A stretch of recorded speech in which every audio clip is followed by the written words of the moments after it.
Chapter 3. Cyrilloc and Bremen descended the back stairs in silence, their footsteps echoing in lowly cadence through the twisting passageway.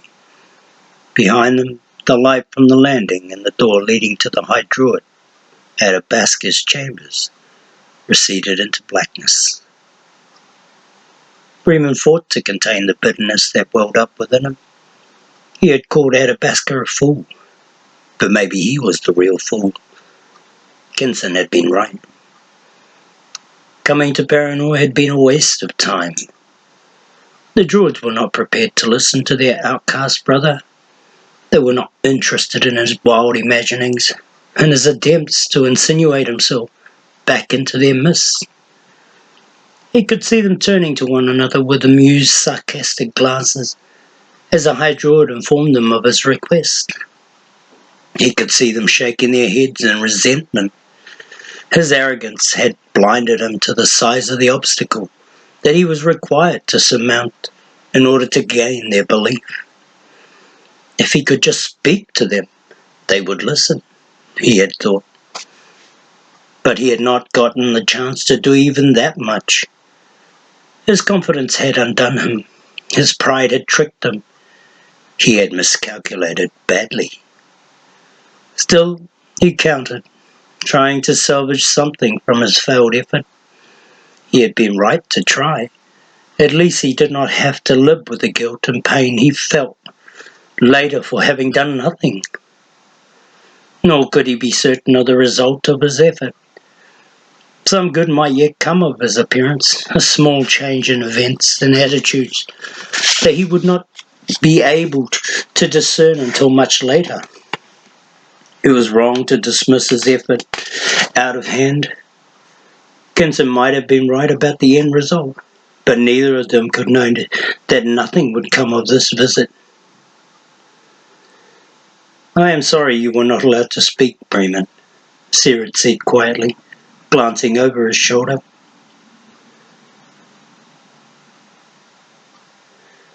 Bremen looked up, aware how depressed he must seem.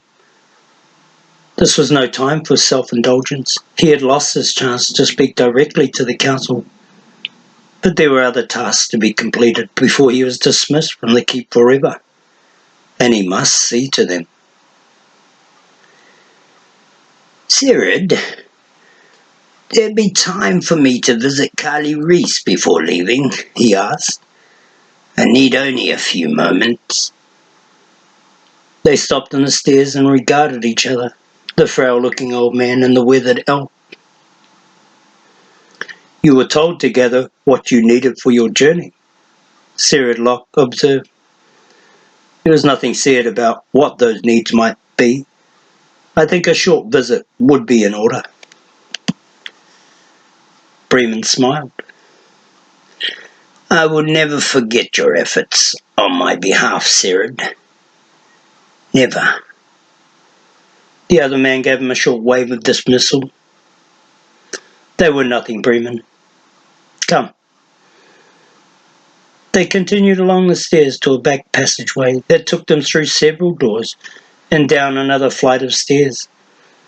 All the time Bremen was thinking he had given his warning. For better or worse, it would be ignored by most, but those who would hearken to it must be given what chance there was to survive the foolishness of the others. In addition, some effort must be made to protect the keep. There was not a great deal he could do in the face of the Warlock Lord's power, but he must do what little he could. He would begin with Carly Reese, his oldest and most trusted friend, even though he knew that once again he faced almost certain disappointment in his intended effort.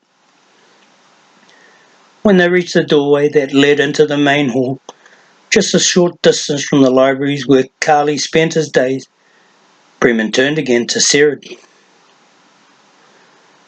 "Will you do me one more favour?" he asked the elf.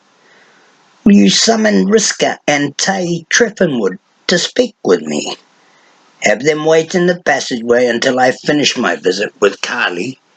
I will meet them there. I give you my word.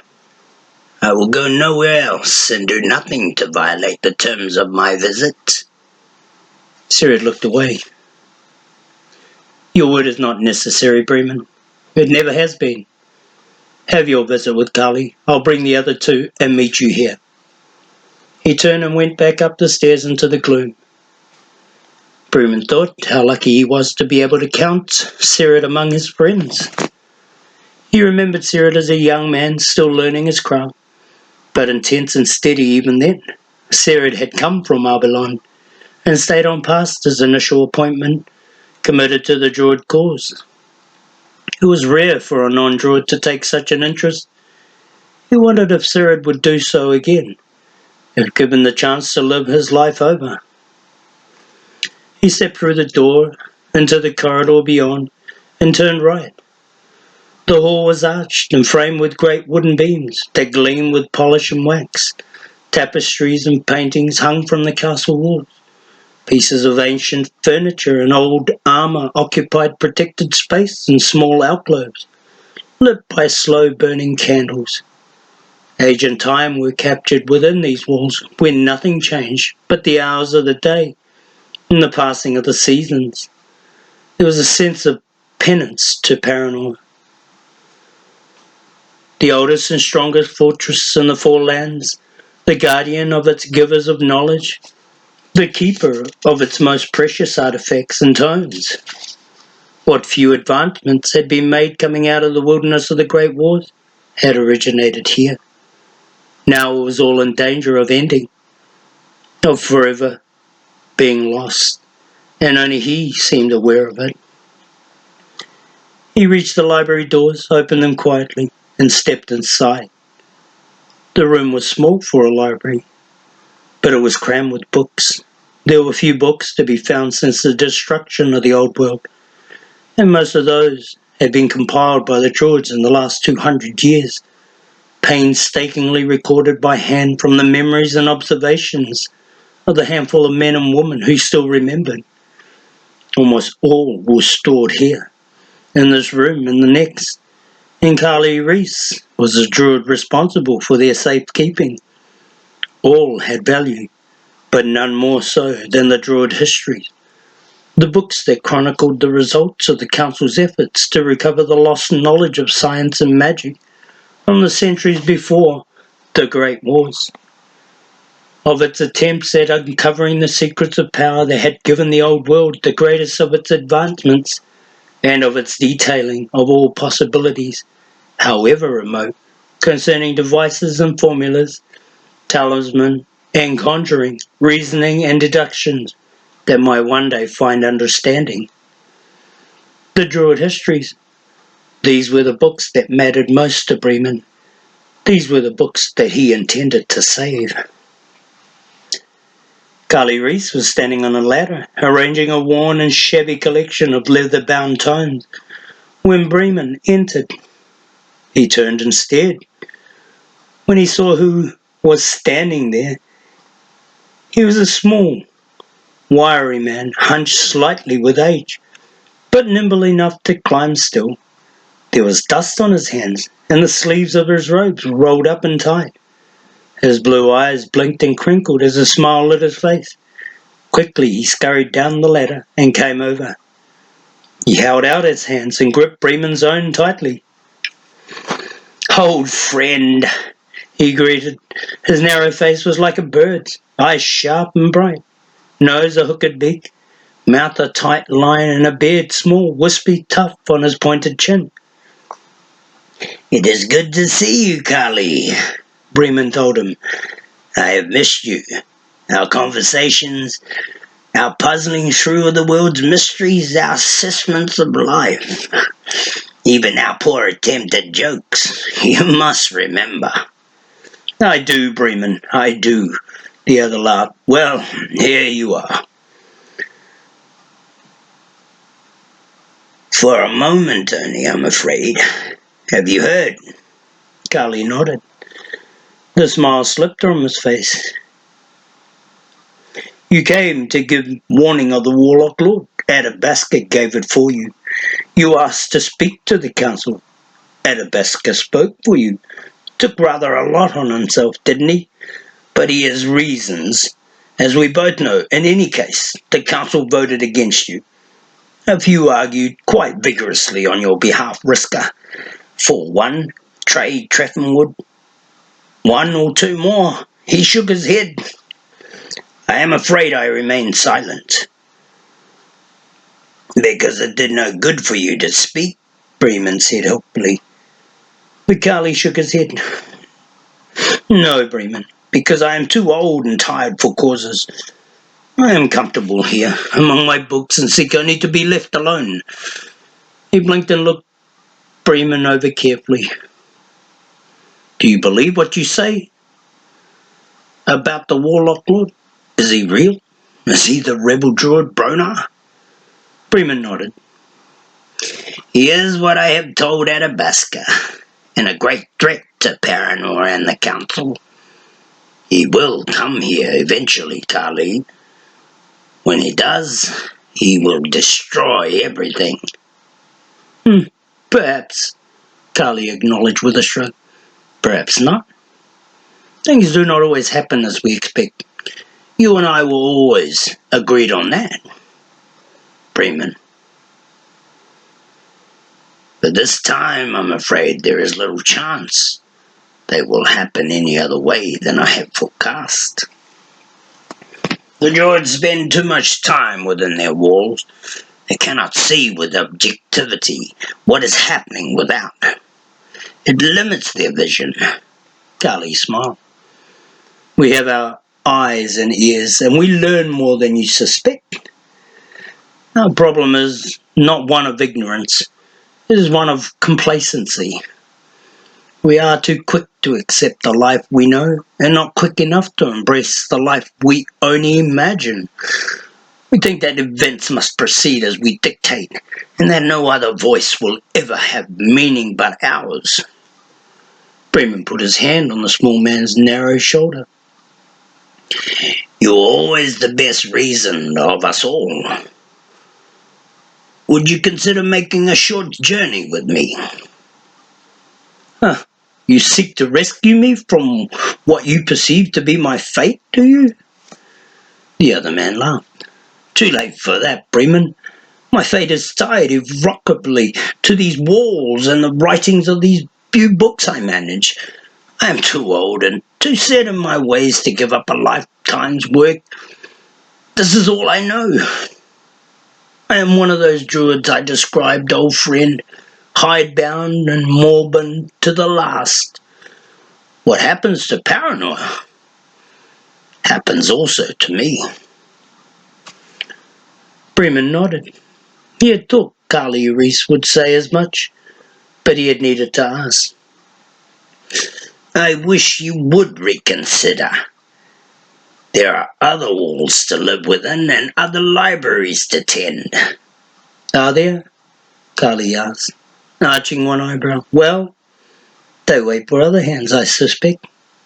I belong here. Bremen sighed. Then help me in another way, Kali.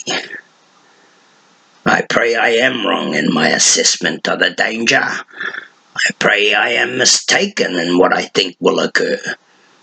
But if I am not, and if the Warlock Lord comes to Paranor, and if the gate should not hold against them, then someone must act to save the Druid histories. He paused. Are they still kept separate within the adjoining room, behind the bookcase door? Still, and always, Kali advised. Bremen reached into his robes and withdrew a small leather pouch. Within is a special dust, he told his friend. If the Warlock Lord should come within these walls, throw it across the Druid histories, and they will be sealed away. The dust will hide them. The dust will keep them safe. He handed the pouch to Kali, who accepted it reluctantly. The wizened druid held the pouch out in the cup of his hand as if to measure its worth. Elf magic? He asked, and Bremen nodded. Some form of fairy dust, I suppose. Some form of old-world sorcery. He grinned mischievously. Do you know what would happen to me if Edbaska found this in my possession?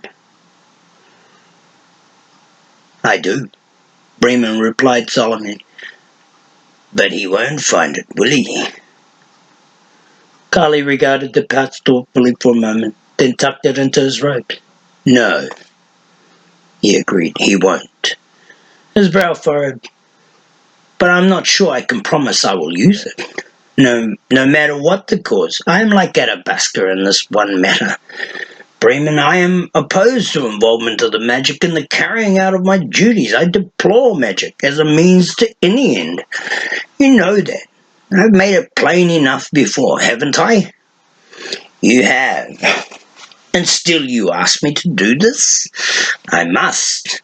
Who else can I turn to? Who else can I trust?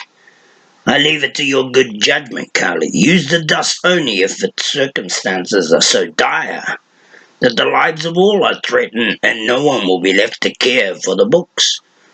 Do not let them fall into the hands of those who will misuse the knowledge.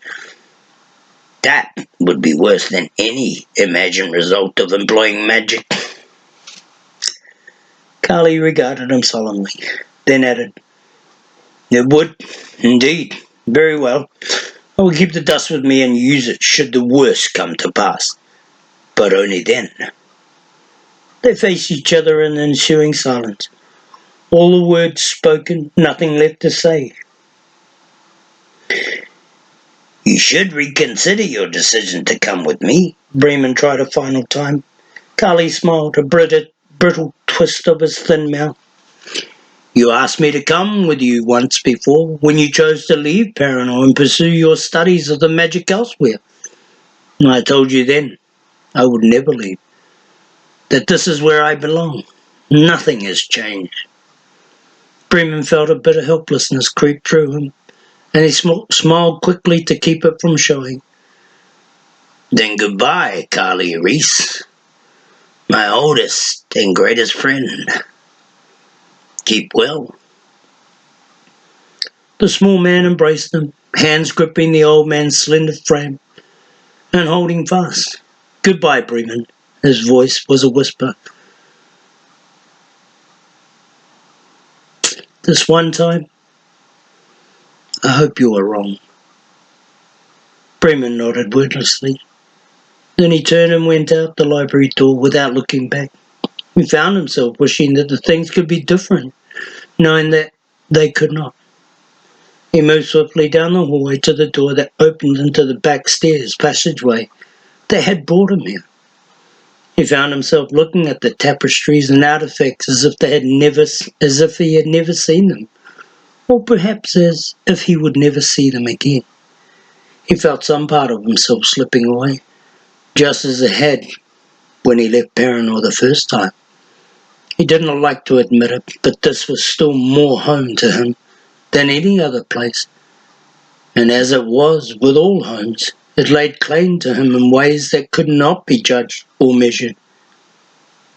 He went through the door into the near darkness of the landing beyond, and found himself face to face with Riska and Tay Treffenwood.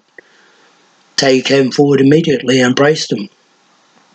Welcome home, Druid, he said, clapping the old man on the back. Tay was an elf of unusual height and size, lanky and rather awkward looking, as if he were constantly in danger of tripping over his own feet. His face was decidedly elven, but his head seemed to have been grafted onto his body by mistake. He was young still, even with 15 years of service at Paranor, his face smooth and clean-shaven. He had blonde hair and blue eyes, and always bore a ready smile for everyone. You look well, Tay, the old man replied, giving the other a quick smile in return. Life at Paranor agrees with you. Seeing you again agrees with me what more, the other declared. When are we leaving? Leaving? Bremen, don't be coy. Leaving for wherever it is You are going. Vriska and I are decided. Even if you hadn't called us to meet with you, we would have caught up with you on your way out. We have had enough of Athabasca and the council. You were not there to witness their performance, Vriska sneered, shouldering into the light. A travesty. Then gave your request the same consideration they would an invitation to become a victim of the plague. There was no debate allowed or reasoning undertaken. Athabasca presented your request in such a manner that there was no doubt where he stood. Others backed him up. Sycophants all. Tay and I did our best to condemn his machinations, but we were shouted down. I have had enough of their politics, enough of their short-sightedness. If you say the Warlock Lord exists, then he exists. If you say he is coming to Paranor, then come he will. But I will not be here to greet him. Let those others stand in my place. Shades! How can they be such fools? Vriska was all brawn and heat, and Bremen smiled in spite of himself. So, you gave a good account of yourselves on my behalf. Yeah, we were small whispers in a windstorm, Tay laughed. His arms lifted and fell helplessly within his dark robe. Vriska is right. Politics rule at Paranor. They have since Athabasca became first Druid. You should have held that position, Bremen, not him. You could have been first Druid if you had wanted to be, Vriska pointed out irritably. You should have insisted. No, said Bremen. I would not have done the job well, my friends. I was never one for administration and management. I was meant to seek out and recover what was lost, and I could not do that from the high tower. Athabasca was a better choice than I. Hogwash, snapped Vriska. He has never been a good choice for anything. He resents you even now. He knows that his office was yours for the asking, and he has never forgiven you for that, nor that you could walk away from it. Your freedom threatens his reliance on order and obedience. He would have us all placed carefully on a shelf and taken down when it suits his purpose. He would dictate our lives as if we were children. You escaped his reach by leaving Paranor, and he will not forgive you for that. Bremen shrugged. Ancient histories. I regret only that I would not pay greater heed to my warning. I think the keep is in real danger. The Warlock Lord comes this way, Vriska. He will not step around Paranor and the Druids. He will grind them beneath his army's boots. What are we to do? Tay pressed, glancing about as if afraid someone might be listening. We have continued practicing our magic, Bremen, each of us, Vriska and I, in our own way, employing our own discipline. We knew you would come back. For us someday, we knew the magic would be needed. Bremen nodded, pleased. He had relied on those two above all the others to pursue their conjuring skills. They were not as learned or practiced as he, but they were able enough. Vriska was the weapons master, skilled in the war arts, in the study of arms. Tay Treffenwood was a student of the elements of the forces that created and destroyed, of the balance of earth, air, fire, and water, in the evolution of life. Each was an adept, just as he, capable of summoning magic when called upon to protect and defend. The practice of the magic was forbidden within the walls of Paranor, except under strict supervision. Conjuring was undertaken almost exclusively on a basis of need. Experimentation was discouraged and often punished. If discovered, the Druids lived in the shadow of their own history, in the dark memory of Bronar and his followers, that had been rendered moribund by guilt and indecision. They could not seem to understand that their ill-conceived course of action threatened to swallow them whole. "You were right in your assumptions," he told them. "I relied on you not to abandon the magic, and I do not want you to come with me. I will need your skills and your strength in the days ahead. Tell me, are there any others who we can call upon? Others who have accepted the need for magic's use?" Taya and Brisker exchanged a brief glance. "None," said the latter. "You must make do with us." "You shall do fine," Bremen advised, his aged face crinkling with the smile he forced upon himself. Only these two were to join Kinson and himself. Only these two against so many. He sighed. Well, he should have expected as much, he supposed. "I am sorry I must ask this of you," he said, and genuinely meant it. Brisker snorted. I feel slighted if you did not. I'm bored to tears of Paranor and her old men. No one cares for the practice of my craft. No one follows in my footsteps. I am an anchorism to all. Tay feels as I do. We would have left long ago if we had not agreed to wait for you." Tay nodded. "It is no cause of sadness to find you in need of travelling companions, Bremen. We are quite ready." Bremen took each other by the hand and thanked them. "Gather what you would carry with you and meet me by the front gates tomorrow morning. I will tell you of our journey then. Tonight I will sleep without in the forest with my companion, Kinson Ravenlock. He has accompanied me these 2 years past and proven invaluable. He is a tracker and a scout, a borderman of great courage and resolve." If he travels with you, he needs no other recommendation, said Tay. We will leave now. Sarah Locke waits for you somewhere on the stairs below. He asks that you descend until you come upon him. Tay paused meaningfully. Sarah would be a good man to have with us, Bremen. The old man nodded. "I know. I will ask him to come. Rest well. I will see you both at sunrise."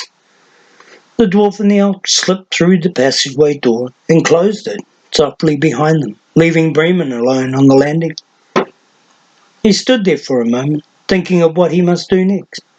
Silence surrounded him, deep and pervasive, within the fortress wall. Time slipped away. He did not require much of it, but he would have to be quick in any case, and he would need Sarah Locke's cooperation. He hurried down the stairway, intent on his plan, mulling over the details in his mind. The musty smell of the close passage assailed his nostril, causing his nose to wrinkle. Elsewhere in the main corridors and the stairways of the keep, the air would be clean and warm, carried up from the fire pit that heated the castle throughout the year. Dampers and vents controlled the airflow, but none of these were present in hidden passages like this one. He found the captain of the Druid Guard 2 landings farther down, standing alone in the shadows. He came forward at Bremen's approach, his worn face impassive. I thought you might visit more comfortably with your friends alone, he said. Thank you, Bremen replied, touched at the other's consideration. But we would have you be one of us, Sirid. We leave at sunrise. Will you come? Sirid smiled faintly. I thought that might be your plan. Risker and Tay are eager enough to depart Paranor. There's no secret. That's no secret. He shook his head slowly. But as for me, Bremen, my duty lies here. Especially if what you believe is true, someone must protect the Druids of Paranor, even from themselves. I am best suited. The guard is mine, all handpicked, all trained under my command. It would not do for me to abandon them now. Bremen nodded. I suppose not. Still, it would be good to have you with us. Cyril almost smiled. It would be good to come, but the choice is made. Then keep careful watch within these walls, Cyril. Bremen fixed him with his gaze.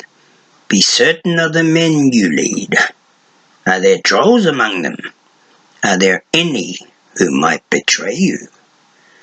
The captain of the Druid Guard shook his head firmly. None. All will stand with me to the death, even the trolls. I would bet my life on it, Bremen. Bremen smiled gently. And so you do. He glanced about momentarily as if seeking someone. He will come, Cyril. The Warlock Lord with his winged minions and mortal followers, and perhaps creatures summoned out of some dark pit. He will descend on Paranor and attempt to crush you. You must watch your back, my friend. The seasoned veteran nodded. He'll find us ready. He held the other's gaze. It's time for you to take back down to the gates where you would like to take some food with you. Bremen nodded.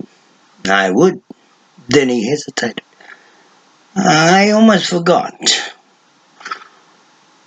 Would it be possible for me to have one final word with Kali Reese? I am afraid we left each other under rather strange circumstances, and I would like to correct that before I go away. Could you give me just a few minutes more, Cyril? I will come right back. The elf considered the request silently for a moment, then nodded.